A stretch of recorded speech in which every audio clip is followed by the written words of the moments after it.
గరుడ పురాణ విశేషం. పఠనం తాడూరి కపిల.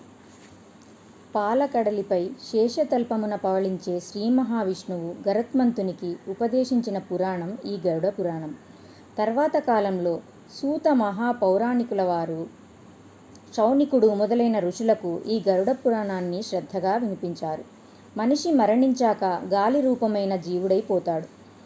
అదిగో ఆ జీవుని యమభటులు వచ్చేసి యమలోకానికి తీసుకుపోతారు. మళ్ళీ ఆ జీవుడు ఆ క్షణంలోనే శవం దగ్గరికి వస్తాడు.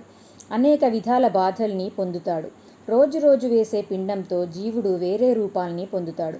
ఇలా ఉండగా 13వ రోజున యమదూతలు జీవుని పాశాలతో కట్టి 1 సంవత్సరం పర్యంతం ఈడ్చుకొని పోతారు.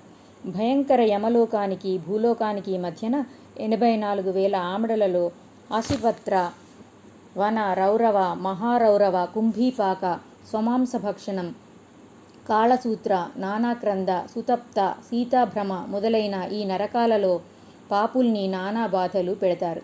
చిమ్మ చీకటి ప్రదేశం, రాళ్లతో నిండిన ప్రదేశం ఇలాంటివన్నీ జీవుడు అనుభవిస్తూ ఉంటాడు.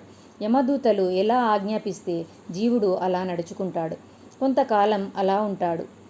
మాసికాల పిండాలను తినిపోవుట, ఇలా అలా 6-7 నెలల పిండాల్ని జీవుడు తింటాడు. తర్వాత జీవుడు యమలోకం చేరడంతోనే పిండ శరీరాన్ని వదిలేస్తాడు. అలా వదిలాక అంగుష్టమంత శరీరాన్ని, అదే కర్మ వల్ల ఏర్పడిన శరీరాన్ని పొంది యముణ్ణి దర్శించుకుంటాడు. చేసిన పాపాలకు అనుగుణమైన శిక్షలను పొందుతాడు. పాపాల్ని అనుసరించి జీవుడికి ప్రేతజన్మం అలాంటివి వస్తాయి.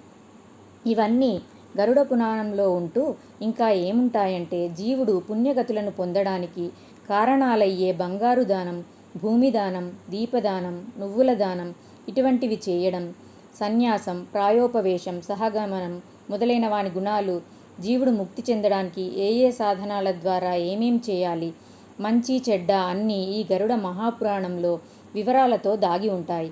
కనుక ఈ పురాణాన్ని తప్పకుండా పఠించాలి. ఇన్ని విశేషాలమయం గరుడ పురాణం. గరుడ పురాణ జ్ఞానం వల్ల మంచి కర్మలు చేయడానికి ఇష్టత పెరుగుతుంది. పాపాలు చేయడానికి భయం పెరుగుతుంది. పుణ్యాలు చేయడానికి తపన పెరుగుతుంది. దాని ద్వారా సమాజానికి కళ్యాణం కలుగుతుంది.